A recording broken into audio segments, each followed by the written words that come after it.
So Eugene, today what I'd like to talk about is diary studies. And actually, when I was thinking about it earlier, is that, diary studies are a long, well-established and rooted methodology in qualitative research. And even more so, they've actually kind of, a diary study and the concept of it has, evolved over time, particularly with technology. What I'd like to ask you is can you just explain what a diary study is and its purpose in qualitative research? Okay, so what's a diary study? Great question, right? So I think if you distill it down, it's a way to truly understand someone in the context of everyday life, right? So like a lot of jargon around this, but if we zoom out, it's a way for a researcher to connect with the research participants, typically using a smartphone app over a course of a day or a week or even months, okay? And in a diary study, participants are recording what they're doing when they're doing this. And everything is captured in the moment. So the power of that then is very authentic, no real post-rationalization. You're right there in the moment. And what you're capturing is rich contextual information that helps you understand what people think about your product or about your service. Now, the other thing, diary studies can come in many forms, right? So there are many things to many different people, but you could have a day in the life diary study, you could have a week in the life, you could have a consumer diary, but it comes under different names. Pre-tasking, going on over 3 or 4 days, that could be a diary study. Understanding occasions or need states or how people interact with products and services, that could be a diary study. Customer closeness is a huge thing. Like if you stretch the time axis of a diary study now, really what you have is you've got customer closeness or continuous discovery. Yeah, and even iterative research could be a form of a diary study. So really, what is it? What do they all have in common? They all capture rich, in-the-moment insights over a period of time that gives you a deeper understanding of what your participants really think or feel or do when they're doing it. I think you kind of hit the nail on the head actually with that one, that it's contextual and it's in the moment. And I think they're one of the key attributes of a diary study, because it allows your research participants to kind of clear back all the filters and just be a little bit more candid. And just to kind of go on your point on that, if you were to outline the benefits of a diary study compared to other research methods such as interviews or focus groups, what would those be to you? Yeah, actually, just riffing on your point, I think it allows participants to be themselves, right? So because it's private, so what you're doing is you're connecting with them through a smartphone. There's nobody else in the proverbial room, so there's nobody watching. So essentially what you're getting is you're getting a private connection, okay? So the benefits are, everything is captured in the moment because everybody's addicted to their smartphones. They kind of carry their phones everywhere with them. So you get to be in every context with your diary study participants. And what our clients say is you kind of get this intimate connection with them. And what happens over time is they start to build trust and they build rapport. And then respondents really, really become themselves. So 2 or 3 days into a diary study, what you're capturing is the real truth, right? Certainly the real reality. And if you're lucky, and this always does actually happen with diary studies, is after 3 or 4 days, respondents they converge to who they really are. And then you start to see repetitive behaviors emerging, right? So these are not one-off moments or one-off kind of conversations. These are repetitive rituals or routines or behaviors being captured over a period of days or weeks. And when you start to see that repetition, like that's pure gold, because you're now basically after converging on what they really do and how they really behave. Yeah, and I think there's with a diary study, as time goes by, the individuals, they do start to relax more into it. And on the one hand, yes, it's for the the purpose of the research, but actually for the individual, it can at times be kind of quite therapeutic depending on the context of the research. But with those benefits that you outlined, I guess Indeemo itself is, known to be a platform for people to conduct effective diary studies. But sometimes there is this misconception about diary studies. Can you just outline some of those and how they can be overcome? Yeah, well, I think historically, right, they probably have a bit of a bad rep, right? So I think so the main thing is people kind of conceive them as or perceive them as being very slow, Okay, so that seems to be the main kind of thing. So don't they take ages and they're very hard to plan and all the rest? Historically, yes, but not anymore, right? So we just launched recruitment on Indeemo a couple of weeks ago, maybe 3 or 4 weeks ago now. And you can recruit your participants directly through Indeemo, and we can literally fill your quota within a couple of hours. Okay. We have a self-service capability, so you can literally, with a bit of guidance, you can fire up a diary study project in an hour. You can route respondents in a couple of hours. So literally, you're up and running in half a day once you have access to the platform. Now, just to tell you a story now, so we had an ad agency came in from New York maybe 3 weeks ago. They landed here on a Tuesday at 3 o'clock Ireland time, basically. We quoted them on the call. They gave us the go-ahead that evening. We set them up with a self-service license. That evening, they started creating their screener and they pushed it out on the same day. We had to wait 6 or 8 hours to get opt-in consent form from their legal team, but basically they were inviting respondents at the end of the second day, and respondents were uploading videos into their diary study in literally 47 hours. We counted it, okay? So what you have now is with self-service, with in-platform recruitment, and with AI on the back end, projects have been that used to take weeks can now literally be done in a matter of days. So they're not slow anymore. In fact, you can set them up literally in half a day. That's probably the big one, Ian, I think. Beyond that, you know, as I say, it's just a really powerful way to connect with somebody and understand what's going on. Yeah, I think that's a huge point to make, that, you know, now with the way technology has advanced, particularly even at Indeemo, there's a lot of this time-consuming efforts involved has completely been stripped back. But just coming to that kind of full circle moment of recruitment through to analysis, how would you describe the planning of a diary study then? Yeah, there's a few phases to it. So like if we take it from a jobs to be done perspective, so look, you need to, you know, so assuming you're doing this on Indeemo, so look, you create a project, you can do that self-service. You need to fire up your recruit and your screener. You publish that out into the panel. Look, you can recruit through your own third-party recruiters as well, or you can even recruit from your CRM. So we have ways basically to help you recruit a number of different ways. Screen your respondents, invite them to take part. And then you have the option to kind of moderate the diary study or leave it unmoderated. Okay. Now we're into fieldwork. So fieldwork can typically be, it could be a day in the life. It could be a week in the life. It could be something that goes on for months, right? Depending on what you're trying to understand. Again, you have the option for it to be unmoderated or moderated. And then basically you get into analysis, like generative AI. We'll talk about that in a while. It's absolutely transformed the velocity at which understanding can happen. And once you're kind of figuring out what's going on, then as you're getting into reporting and sharing insights with your team, and that could be done either through the Indeemo dashboard where they're logging in and they're seeing the customer brought to life, or usually if you're a consultancy, it's probably some sort of a PowerPoint that's video heavy where you're sharing that out with your clients and your stakeholders. Yeah. I want to come back to the recruitment stage of planning a diary study, because as you just mentioned, Indeemo has launched recruitment now over the past couple of weeks, and recruitment is quite important. It defines the effectiveness of the study going forward. But what criteria should researchers consider when they're selecting participants for something like a diary study? Yeah, so it depends, right? It depends on who you're trying to target, depends on your target persona. So look, you need to kind of figure out the screener questions. What questions do you ask to find the right participants, to either screen them in or screen them out? So that's fairly routine. You're building out a screener. You can do that on Indeemo, or again, you can work with third-party recruiters to build out that screener.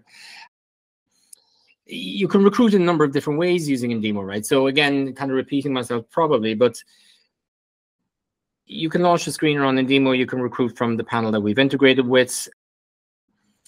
You can go with your third-party recruiter, so they will do kind of source the participants for you. They'll collect the opt-in consent.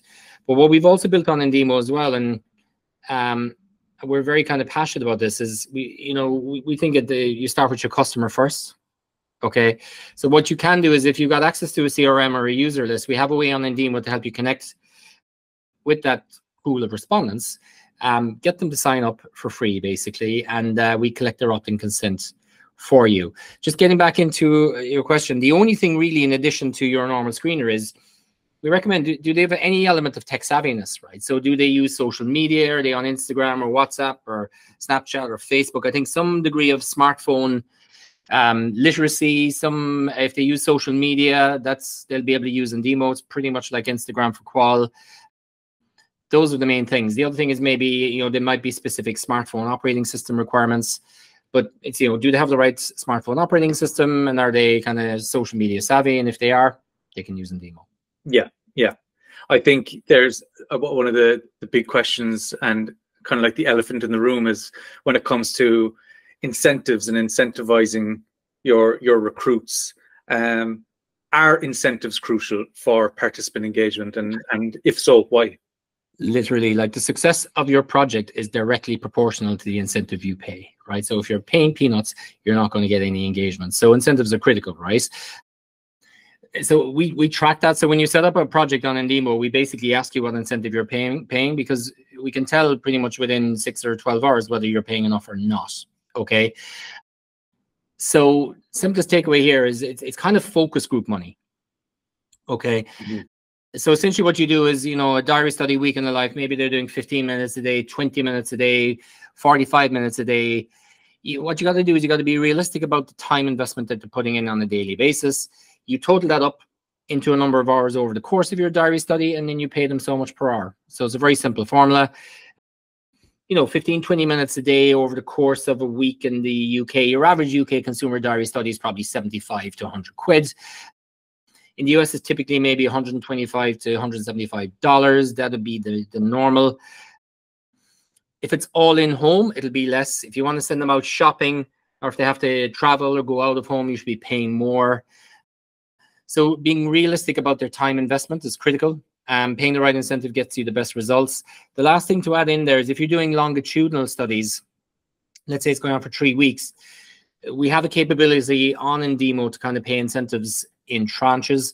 So we do recommend an element of kind of paying them in installments all the way through at regular milestones, but basically paying them a bigger lump sum at the end, so that essentially you can almost gamify them to stay the course and kind of go the distance with you. So those are probably the top tips. Yeah. So it's not necessarily like you don't pluck a number out of thin air. There's a lot of thought that has to go into it. So the research design clearly impacts the extent of the incentive then that goes out, doesn't it? 100%. Yeah. So it depends on what you want to do, right? So that kind of takes us on to research objectives, right? I would think. So you got to be super clear on your research objectives, and it's kind of, who do you need to understand? Who are they? What do you need to understand? Context. Where do you need to understand them? Is it at home? Is it out of home? Is it at work, for example? What's the purpose of the research? What are you trying to achieve? So getting your objectives right at the very start is critical. It gives you clarity. And what that does then, basically, it trickles down into tasks and activities. And, what are the activities or tasks that you assign to respondents to kind of help you, deliver on your research objective? Yeah. So I suppose with tasks, then we're talking about, I guess, the best ways that you can frame and organize questions and activities for your respondents to engage with. So for a diary study then to be effective, can you describe, I guess, in the context of Indeemo, the different tasking approaches that can be used or that can be applied? Yeah, so there's a number of different ways of going about it, right? So, and it all depends on the kind of, I guess, the research objective. Is it discoveries, exploratories, is more kind of multi-method, kind of who's the participant, what's their context, maybe send them shopping, could be about occasions. So it can be all over the map, but we've got a number of different approaches, right? So the first one is, if you're kind of light touch, 2 or 3 days, and it's more about kind of activities or jobs to be done, and it doesn't matter specifically when they do something or where they do them, then we have this concept of all at once tasking. So you might give them 4 or 5 tasks, different activities, could be an intro selfie, show us around your kitchen, whatever. You can deliver them all at once, because the power of that approach then is it lets the participants kind of plan ahead and understand exactly what they need to do. Okay. Second one then is, if you're doing some sort of a linear mission. So let's say you want to understand how they shop, for example. So what's meal planning occasion, you know, how do they get recipe inspiration, how do they buy groceries, how do they cook the products, so kind of end-to-end journey or mission, I guess. Usually what we have then in that approach is the sequential tasking concept. So that's a bit like the Russian doll of tasking. So what you do is you maybe have the intro selfie first, and when they upload that video, then you tell them to go and, you know, do a screen recording to figure out how they plan recipes or whatever. So we drip feed the tasks to them then in a linear manner. So that's more like a mission-based approach. If you're doing longitudinal research, so let's say you're going on for, you know, a couple of weeks or even a couple of months, then scheduled tasking is the way we would recommend you deliver your tasks. So week one could be very open-ended, very exploratory, get to know them. Like a part of diary studies is a kind of helping you capture unmet needs, unknown unknowns. So just basically using scheduled tasking, you can be quite open-ended on the first week. And then on the second week, you can really get pointed and focused with your tasks, right? So then you can kind of lean into learnings and figure out exactly what's going on, or clarify what you discovered on the first week. And the last one then, right, is kind of iterative, kind of a hybrid approach of kind of scheduled and sequential. So where we see this coming to life is kind of iterative research, maybe veering off topic slightly, but customer closeness and iterative research are basically first cousins of diary studies, right? So in that situation, what we can do is we can program different sequences of tasks to go live on week 1 and week 2, for example. So it's super configurable. That allows you to kind of be contextually relevant to your participants, depending on what it is you're trying to understand. That's great. You actually pretty much answered my follow-up question there about the kind of flexibility of fieldwork, but you covered it with those lists of different tasking types. But if you don't mind me asking, and I hope this isn't you know, throwing a curveball here, but you mentioned iterative research, and we are going to discuss that on another video recording. But is iterative research becoming more of a I guess a strategy and even a methodology for diary studies to be linked into? Yeah, it is actually. So I think, and it's probably that's a great question. So like it's you're either discovering or evaluating, right? So I think or generative or evaluative research, depending on what you're trying to do. So iterative research in a discovery, exploratory, generative research context is, let's just fire out an open-ended task and figure out what's happening for a couple of days, okay? And let's learn from that. And then let's pop up tasks for the next 2 days, and let's kind of double click into the learnings, and let's probe that. And then basically let's fire up a couple of tasks for the next 2 days and get super refined. So it's like a funnel. You start broad, you start with your panoramic lens, and you kind of become a little bit more telescopic as you do it. So that's a very agile, iterative way to do discovery research, right? I think if you're downstream and let's say you're shipping, you know, different test flight bills, for example, or different physical prototypes, what you can do is you can ship sample 1, get them to do a sequence of tasks, record how they delivered your product or your prototype, for example, for a week, gather that feedback, go quiet for 2 or 3 weeks, iterate your product or your app or your service based on that learning, and then ship prototype 2, okay, and then get them to give you feedback on that. So we've got clients who've got participants in diary studies going on for 3 months, where they're shipping different smart devices maybe every 3 or 4 weeks on a cadence, and they're just learning. They're kind of connected with these participants, living with their products and their apps and their services, and they're kind of evolving and iterating as they go. So literally, it is a super flexible approach. And it's interesting, it's iterative at the upstream level, and it's also iterative when you're kind of a pre-launch.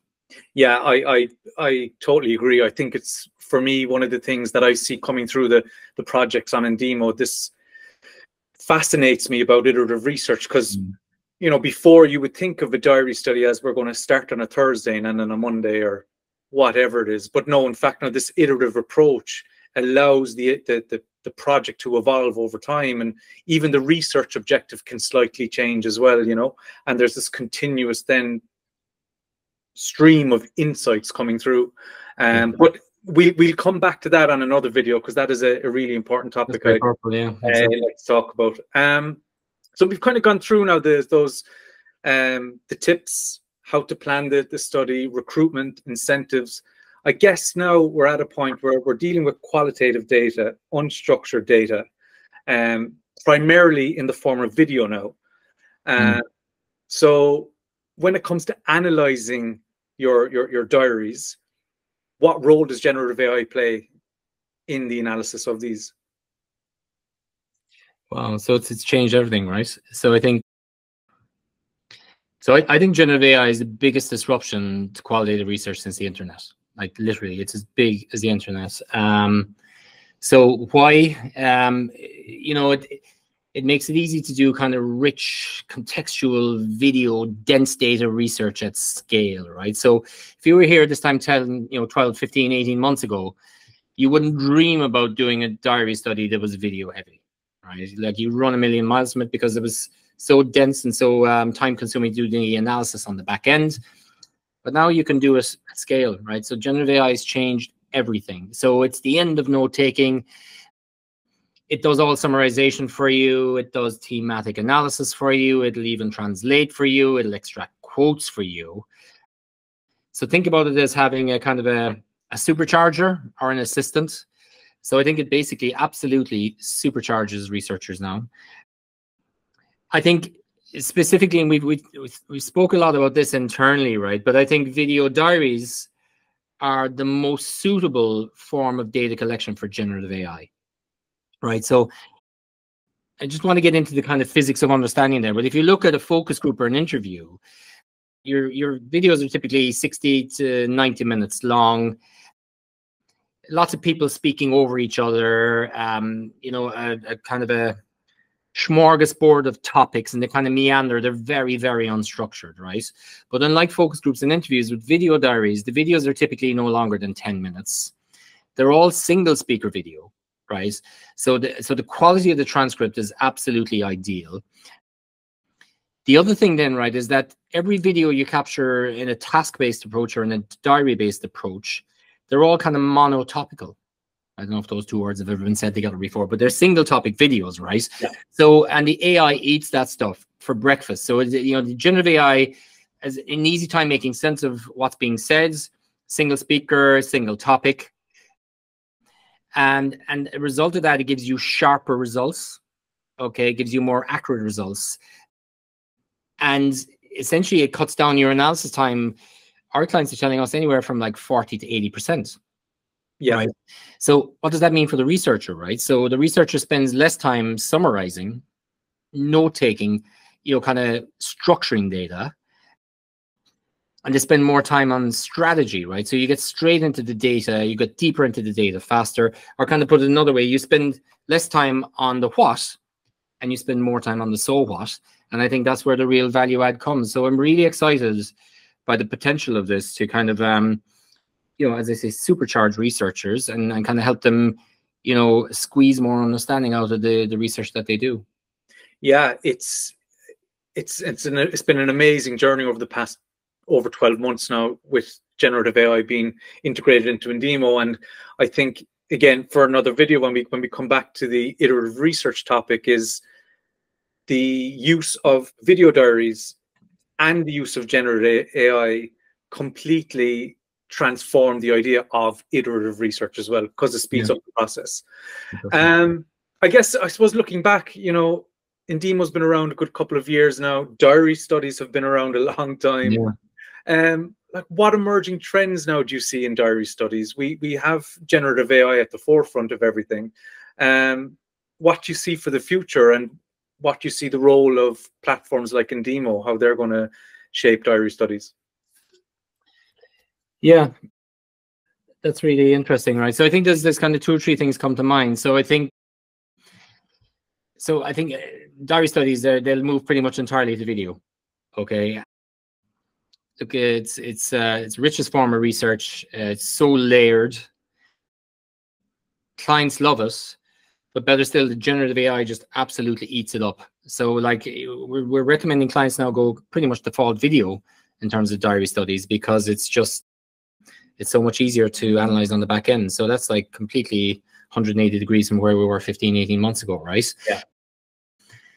The second thing is, I think that, and we blogged about this, I think the qual is going to 10x, right? It's going to increase by an order of magnitude, if not 2 orders of magnitude in time as the AI evolves.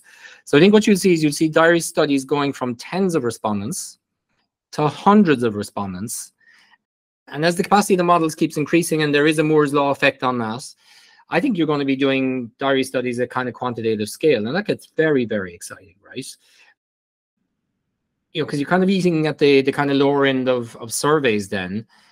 But your surveys are based on video, so you can see the face of respondents, you can see the context they're standing in. So you have a much more authentic, reliable, provable data set, okay, to build your advice and strategy on, right? And then going back to your point earlier about iterative research, I took a note, right? And you're on about the power of being agile and iterative. But where that tracks to is being constantly connected to your customer, right? Okay. So, you know, change is happening at the rate of knots. It's impossible to keep up. So we believe that that kind of diary studies, through the kind of ambition of customer closeness and continuous discovery and even iterative research, I think they're going to become always on, right? So it's not going to be diaries in a period of time. It's going to be connection as in a very long time, right? And that's the holy grail of research, right? So can you imagine the ability to be connected to kind of hundreds, if not thousands of your customers constantly in video, and being able to analyze all of that rich data at scale using generative AI, and potentially that'll be happening in real time, right? So we all saw this GPT Omni model popping a couple of weeks ago. Like, that's only scratching at the surface of the power of generative AI and video. So I think this concept of always on is going to be a big thing. We're certainly talking about and blogging about it, and that's what we're building for at Indeemo, right? So like, if you take smartphones, you take video, you take 5G connectivity, every consumer on the planet is going to be kind of connectable in the next 3 to 5 years. And you take generative AI and the speed at which that is going. I think you're going to see like diary studies being done in the hundreds, constantly generating rich, reliable insights for brands that they can kind of trust and kind of innovate on top of. Yeah, that's exactly what I was expecting you to say. And I think, just to kind of summarize it all, is at the beginning of the recording, we had mentioned that, you know, diary studies have been around. They're a staple of qualitative research for years upon years upon years.